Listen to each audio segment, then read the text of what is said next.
Hello, everybody. Welcome to Tony Adams' Midweek Scoops. My name's Steve Mascord. Before we meet the man himself, you might know him as a little rodent rather than by the name Tony Adams. I just want you to subscribe and like. We are a new channel. We're doing our best. There's a lot of, big rugby league channels here on YouTube, so we could really do with your support. So turn on the alerts so you know when there's a new video. And coming to us from the Gold Coast, the man himself, Tony Adams. Tony, how are you? Yeah, doing well, Steve. Another busy week of rugby league, plenty to talk about, and looking forward to our show.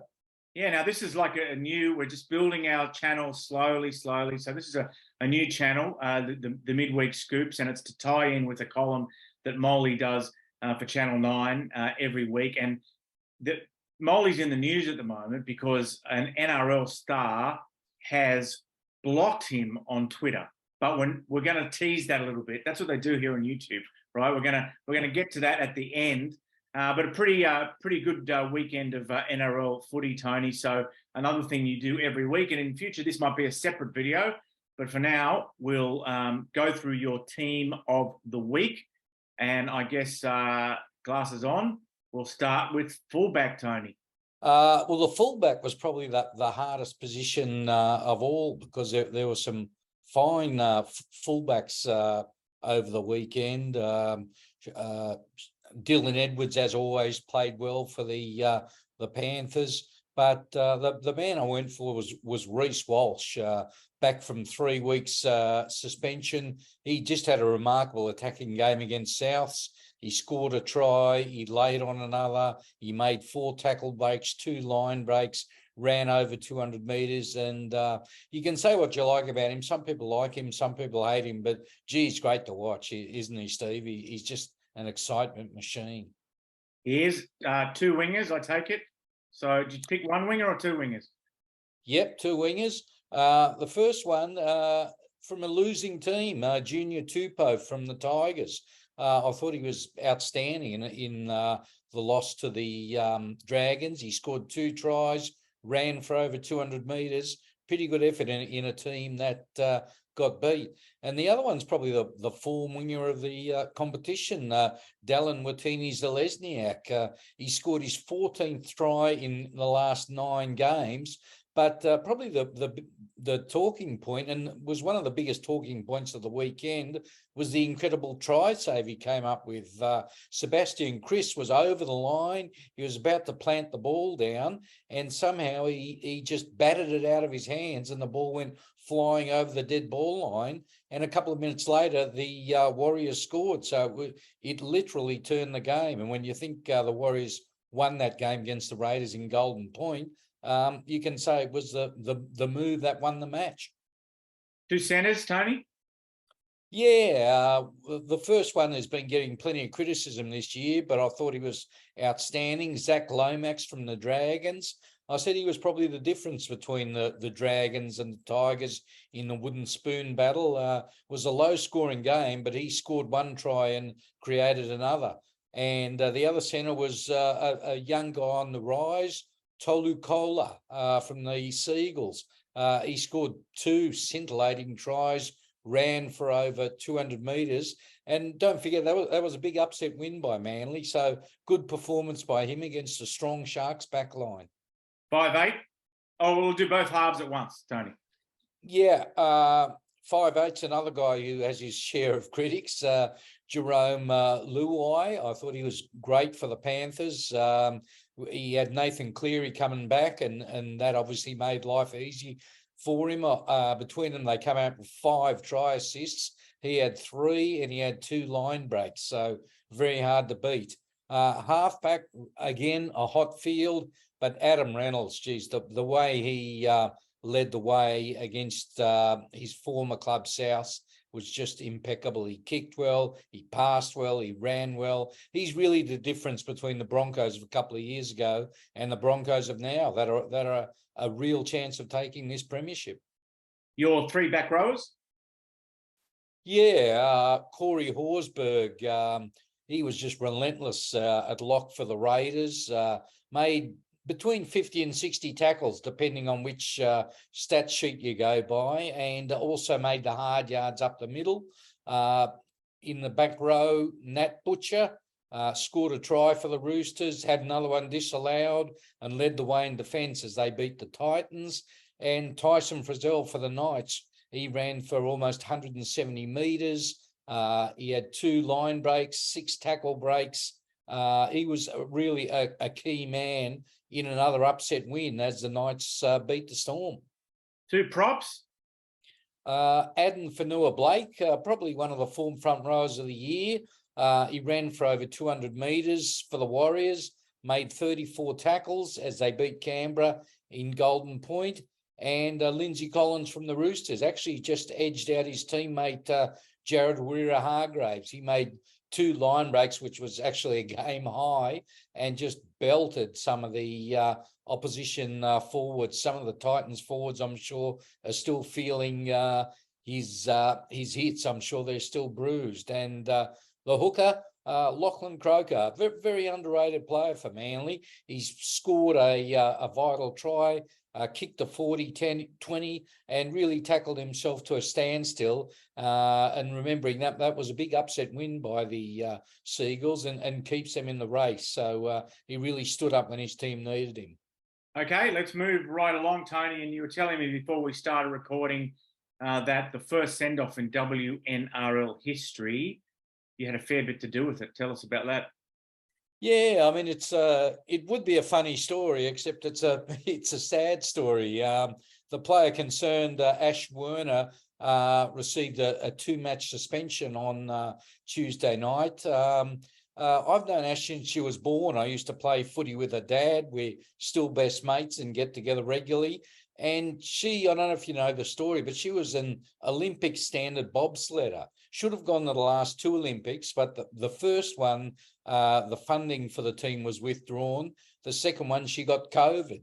And she was all set to suit up for a 3rd try at the Olympics coming up in a couple of years. And I said to her, listen, Ash, you're a sensational athlete. You're fast. You're strong.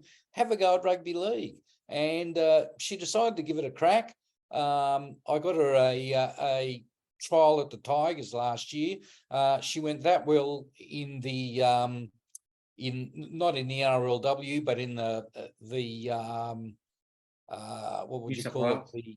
The New South Wales competition below that, and won a contract with the Broncos for this year, coached by my old mate Scotty Prince. So I was all excited to watch her debut, and lo and behold, she became the first player in NRLW history to get sent off. But I think there were extenuating circumstances, and the fact she only got 2 weeks, whereas you look at the average bite suspension, it tends to be 4 weeks. Basically, if you watch the video, she gets belted in the mouth by the Roosters player, and the Roosters player's hands in her mouth. She's got another couple of Roosters on top of her. I know she had a nose block during the week. She was struggling to breathe.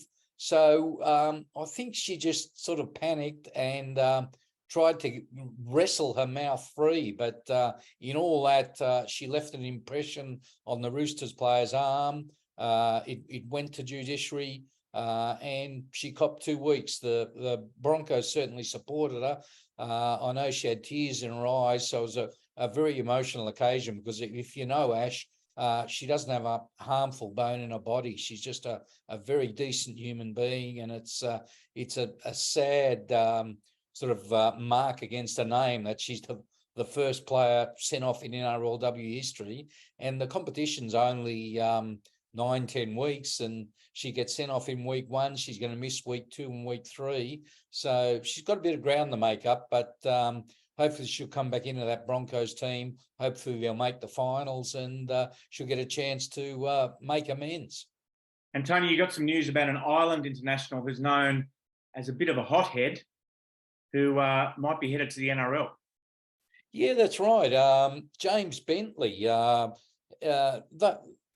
People who know him tell me he's a bit of a Victor Radley-like character, and it's kind of ironic because him and Victor got involved in a fracas, they like to call it, in a hotel during the World Cup in 2022, for which they both got into a bit of strife. But I've been told he plays for Leeds, and he's one of his great ambitions is to come to the NRL, and he's seen plenty of English forwards the last couple of years come over here and make a name for themselves. So don't be surprised if he's over here. I'm not sure which clubs are in the race, but it wouldn't surprise me if there are 3 or 4 that are very keen on him. Yeah, not being offered a new contract at Leeds, James Bentley. Now, before we move on to our final item, our flagship show, which is every second week on Tony's channel, every second week on mine. This week it falls to mine. So give my channel a follow if you don't already. It's White Line Fever TV, White Line Fever TV. If I can, I'll put a link up there or in the notes. Tony, now we get to the headline item. An NRL player has blocked you on Twitter. Why? Yeah, well, again, it's a kind of a funny story. Funny in a way, not so funny in another. The man concerned is Jackson Hastings, and I've always got on well with Jackson. He used to live near me at Coogee. We'd have coffee fairly regularly. I, of course, grew up with his dad, Kevin, who was a Roosters legend. I know his mum, Megan, so I sort of have an in with the family. But I wrote a par in my column a couple of weeks ago about a coach and a playmaker having a war of words, shall we say, at training in front of all the players. And I left it at that because I didn't want to actually name names and embarrass the player and the coach concerned. But then on Twitter, as often happens, someone suggested that it could have been Jackson Hastings and Adam O'Brien, and Barry Toohey, the respected journalist on the Newcastle Herald, who we both know, actually put out a tweet saying that it was not Jackson Hastings and Adam O'Brien. But of course, that only added fuel to the fire. And next thing I know, I got told by the family that Jacko was very angry with me, even though the par was nothing to do with him. It was actually another coach and another player. But yeah, it's just one of those funny situations. And I went on the Twitter to send him a message to explain all this to him. But the little sign came up, "You've been blocked." So, but it's always a problem when you don't name someone and you think you're protecting someone. Sometimes you're implicating everyone else. So, you know. Yeah, exactly. Like there's basically 17 halfbacks and 17 coaches who are come under the microscope. But for some reason, everyone seemed to zero in on him, and he was an innocent party in the whole thing. But his mum has assured me, as good mums do, that she'll fix it all up. So hopefully peace will be returned. Okay, this is short and sharp. I hope everyone's enjoyed the first episode of Tony Adams' Midweek Scoops. And we'll be back next week. And don't forget to tune in to our flagship show on Thursday night, Australian time. And yeah, thanks for joining us. See you next week.